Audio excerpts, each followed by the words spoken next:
So you got to learn from Matt Ryan for a couple of years, now Aaron Rodgers. What'd you do to deserve that? Oh man, I don't know. Did my chores growing up, and I don't know. I've been really fortunate to be behind some good guys that have done it for a really long time. Guys that kind of show what it looks like to have not just like a short stint of success, but man, all of their consistency over the years is pretty cool to kind of see how they do that and get that done. Kurt, I kind of feel like we know you a little bit, based on social media the last 3 months, but the first question I wanted to ask you, it goes back to the tryout. I think you went 3 months there after Atlanta ended and you got the opportunity here. What did you do during that time, and what did that mean to you to get that call to come into Green Bay? Yeah, I was just working out at a local Pop Warner field in South Florida. I'm from South Florida in Cape Coral, so was just down there in the off season and planned on spending the off season there anyways, regardless of what happened in Atlanta. But I got the first call from the GM in Atlanta, and my first time talking to him was getting cut. So I was like, "Hey, nice to meet you," and he was like, "Hey, yeah, this isn't that type of call." So it was what it was, and I really I wasn't too discouraged because I knew another opportunity would come up and I'd be ready for it. But then just kind of waiting around for a call, and I got a call from my agent. He said, "Hey, just got off the phone with the Packers," and I was like, "Okay, cool, I'm gonna get signed." And they're like, "Oh, they want you to try out." So shoot, let's go. And then I went to the field that night, got a little bit of extra work in, and just kind of prepped for a week or two on some more specific stuff that I knew I'd kind of run into here, and was ready to go. You drove, how long was the drive from, you drove here, right? Yeah, we drove here. We drove here early July just to kind of get settled in a little bit early. We sold our house down there in Florida, so we had nowhere to live, and we're like, screw it, let's just go up to Green Bay, enjoy it a little bit. But it was about 23 hours, I think, from Cape Coral to here. We'd stopped all along Louisville and Tennessee and God, everywhere, all the way up the way. Me, my wife, a baby, and 2 dogs, and a Kia Telluride. It was a hell of a trip. Is it easier to make that drive when the end destination is playing for the Packers? Yes, no doubt. Yeah, it wasn't like driving back from somewhere you just got cut from or anything like that. So it was an exciting drive. Had got an apartment and everything early, so just kind of getting settled in to see what Green Bay is all about. So Greg, so much has been said about how Jordan and Aaron get along. You're in the room. Yeah. How do they get along? It's awesome. It's honestly the most fun room that I've been a part of. Just a good mixture of guys that have done it a long time, and then some fresh faces, and all different walks of life. And I'm pretty sure Jordan talked about it. It's kind of just a really collaborative room. It's not just top-down relaying information. It's hey, what do you guys think about this? What have you done this way and somewhere else that you've been, and what does it look like? And I think that's kind of, I just got here, but I'm sure they've been doing it for a long time that way with LaFleur, and has to contribute to the success here. Speaking of social media, just following up on Wes's question, seems like you've become a fan favorite here.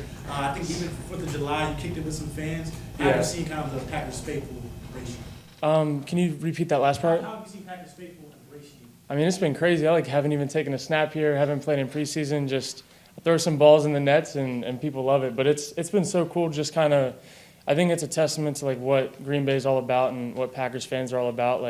Doesn't matter who you are, if you're the most important player or a guy that's on the bottom barrel, just kind of trying to make it they are open arms to you.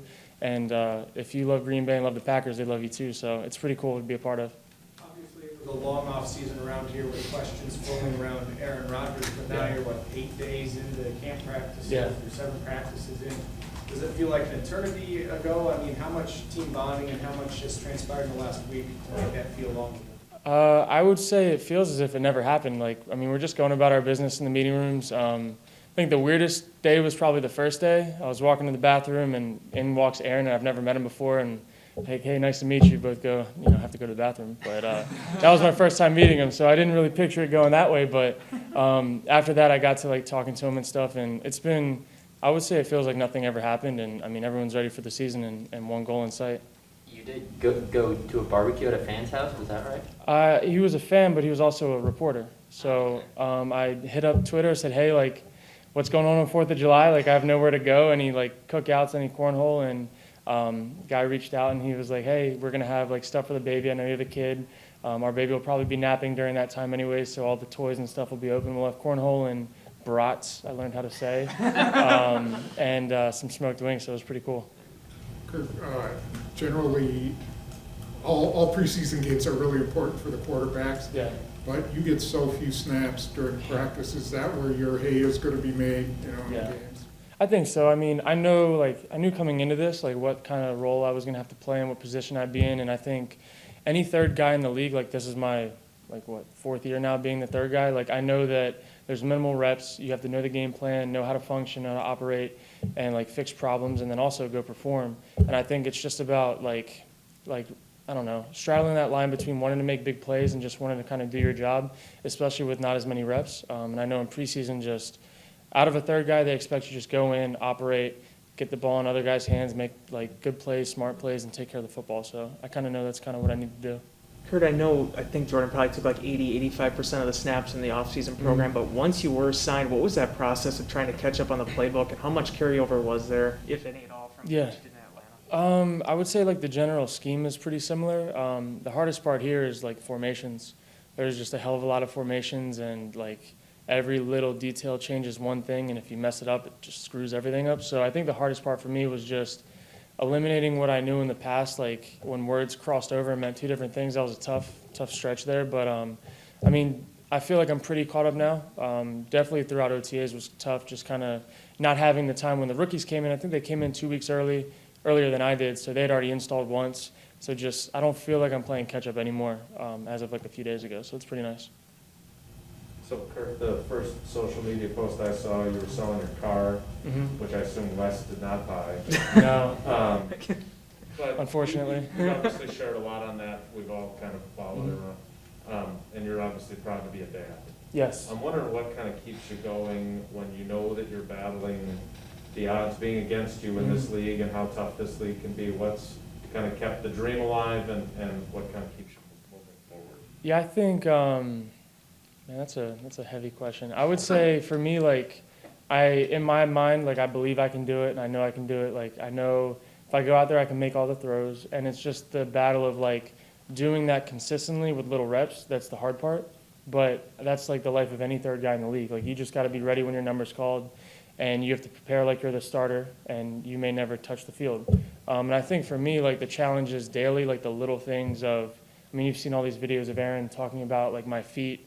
That's what he's talking about in all these videos on social media, like, your feet and positioning and, like, weight transfer. Like, that to me is the fun part that kind of, like, I mean, I'm 26, and, like, I still don't have it all the way down, and nobody really does. So to be around guys that have done it even longer, he's in year 17, like, I want to be in year 17 one day and still working on the little things, and that kind of keeps me going. Is it surreal to have him coach you on footwork stuff like that? Yeah, I think it's pretty cool. I mean, all my friends, like, back home and stuff know how much, like, I admired him as a player growing up.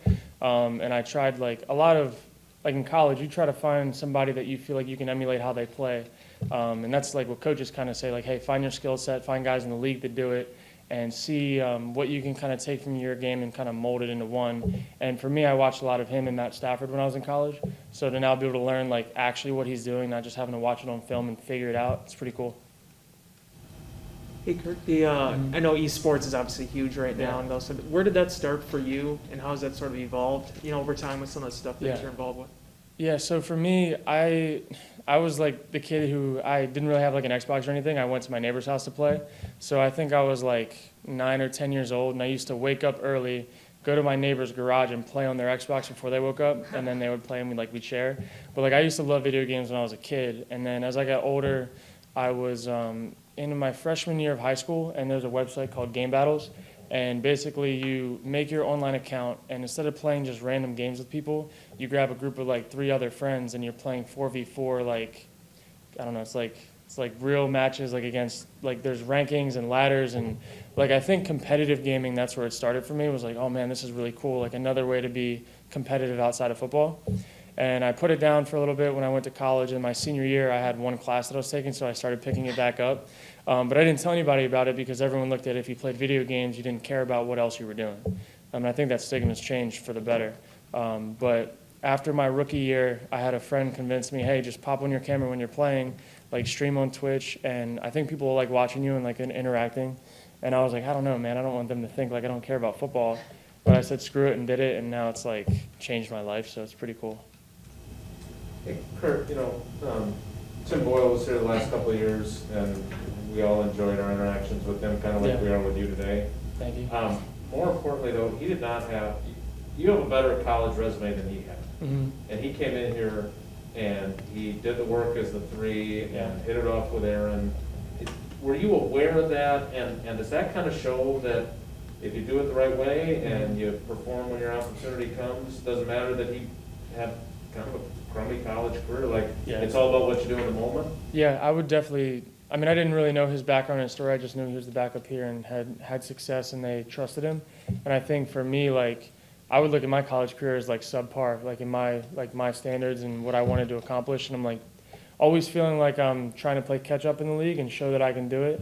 But here, I think you hit the nail on the head. Like, if you can just come in, do your work, be supportive, bring value to the room, and then when it's your time to play, go play well, play clean. You don't have to play perfect, but like show that you can get the job done. I think that's enough to put yourself in the right position to be successful.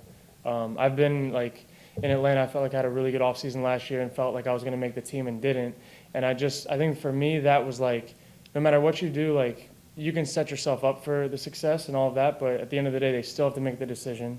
It's still going to be a numbers game, and it's just about team needs. So if I'm going to help the team on practice squad or the 53, to me, like it's just a check difference. It's not any different than how I'm going to prepare or who I'm going to be in the room. So It's a big check difference, though. it's a big check difference. Yeah, it is a big check difference. Is there but you can do all that and still not get the opportunity, right? Yeah. Is it big that there's only 3 of you here as opposed to when Blake was here and Dope out like that? Does that help your odds? I think for me, I think it helps my odds. Like, I'm still not getting many reps. Like, I know it's catch up with Jordan and get him as game ready as possible in practice. And like, I knew that was the situation. I think for me, like, I don't know. I just know I got to be ready. That's kind of the only way that I can put it. So. You're obviously, from the time you got here in the tryout and then you got signed, you're worrying about your own business and all that. But what did you see from Jordan in the fact that he was, QB1 for however many weeks that was?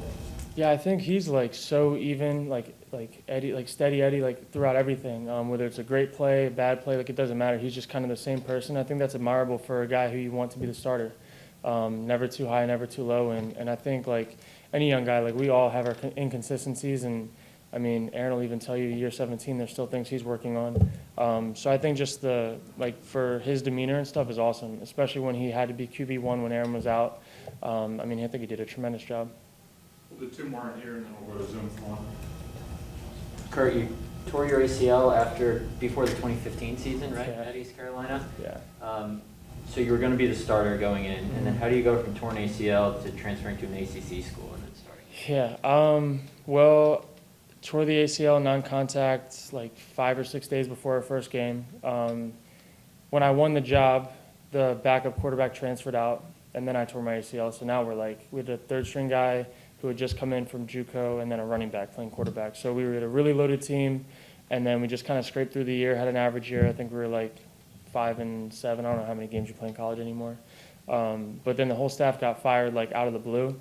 We had a new athletic director, and he wanted to bring in his guys, and that was his first opportunity to do so. So I graduated in spring of 2016 at ECU. The head coach from East Carolina ended up going to Virginia as a D-line coach. And so he was my connection to the staff at Virginia. New staff at Virginia, same thing. They went in and they wanted to bring in their guys and they wanted me to come. So once I decided to transfer, it all worked out. And we were really bad my first year. Like, we were so bad. We had like 20 guys transfer out. Like, people were running out of the program that didn't really fit the mold and like they didn't want to do hard stuff. But now like Virginia's kind of just rolling. And I think it was cool to be a part of like the foundation of building that program from the ground up, even though it definitely wasn't like fun all the time losing. But that's how I got there. Kurt, look, you got to play well. That's the number one thing as a quarterback. I totally get that. But is there something to be said for having an engaging personality and engaging, like how important of a component is that in being a successful quarterback, in addition to throwing the ball well and doing all the things you're supposed to? I think, I mean, if you're going to put out results, you can be a stone wall up there. I don't know. If you're going winning Super Bowls and stuff and you have no personality, it is what it is. But I just think part of who I am is like showing people what I'm all about. And I don't know. I don't want to be like the boring guy in the room. That's just not who I am. And I think here like they value like having fun while they're like kicking butt and winning games. So it's been pretty cool to see like the dynamic of how different things can work across the league. And here, like, they definitely have fun while winning games, and it's not like, I mean, everyone enjoys being here. It's a fun place to be, and people enjoy their jobs, so it's fun to be a part of. Sarah, you can go ahead with the Zoom question. Yep, just one. Bill Hubert. Hey Kurt, excuse me, last night you posted a picture on social media, was you guys all talking, you said, what are we talking about? I'm not sure if it's the same moment that I was thinking of, but I believe it was Monday, where you guys were doing individual drills, and Aaron stopped, I don't know if Aaron stopped it, but Aaron was talking to you guys for like 2-3 minutes. There are different instances, but what were you guys talking about? Well, it's hard to say exactly what that picture was from, but there could have been a moment in practice we were talking about our feet and positioning and like kind of weight distribution, depending on if you're going to throw a throw on time or have to reset, and just kind of like how a 3-step drop can look a lot different depending on what the concept is. Or it could have been how the song that was playing was on Guitar Hero Rock the 80s. So, tough to say.